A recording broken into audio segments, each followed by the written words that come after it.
Смотри, какая водичка чистейшая. Вообще рыбки плавают.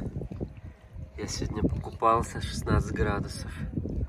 Что там сидеть в Москве, в этих больших городах, когда лето? Приезжай, загорай, купайся, живи для себя.